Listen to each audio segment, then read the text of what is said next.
So I got a message on Facebook. Somebody was asking, what do you do if you're going on dates with people and then the dates go cold? This particular person went on 3 dates over the last week or so, and every single person he went on a date with, he texted them the day after, and they went cold. How do we deal with that? Well, it's very simple. In order to do that, I have to show you what I like to call the pattern of an interaction.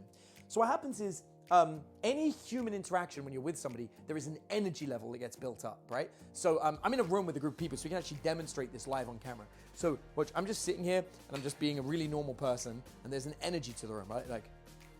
But we can build up that room just with random sounds. So if you guys can join me, everyone in the back of the room, and just be like, right? And then like add some energy and move it, and you do this weird stuff, and you feel the energy build up in the room, right? And that's just human beings speaking and talking to each other. If I sit down in a coffee date with somebody, and I'm like, hey, nice to meet you, appreciate it, yeah, it's good to be here.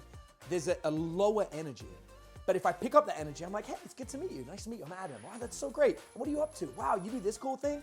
By injecting this energy into the way I speak, it picks up the energy of the interaction. So essentially, when you have a good date with somebody, you're smiling, laughing, interacting, and you've got this higher energy, and everything just feels great.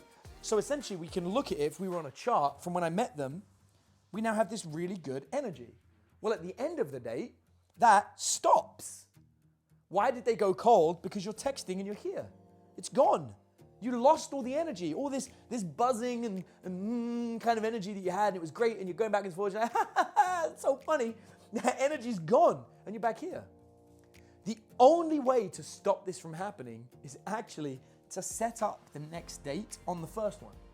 Essentially, we're gonna bridge this downward low energy by getting them hyped up and excited for a future date. So they're imagining the future fun they're gonna have. If the end of the date ends and we both go back to work, that's it, it's over. There's no interest anymore, the energy's died, everyone's sad, it's finished. And now I've got to build it back up again from the scratch.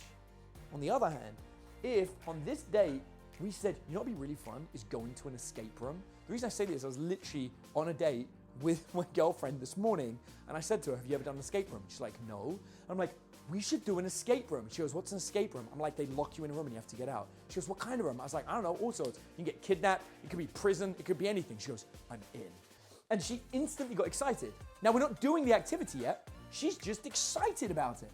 So on this date this morning, when we were having a lot of fun and laughing and giggling, I proposed another date. Now she's excited for this one. All this conversation is gonna be great. It's not gonna be as good as this, but it's still gonna be good because the excitement of the future date is already planned. The mistake that our friend is making in the question is he's allowing the dates to end with no future plan whatsoever. And so, everything's cold. And he has to build it up again. So my advice to you is when you're on a date, set up the next one and get them excited for it. That way, when they text you, that excitement's gonna carry on.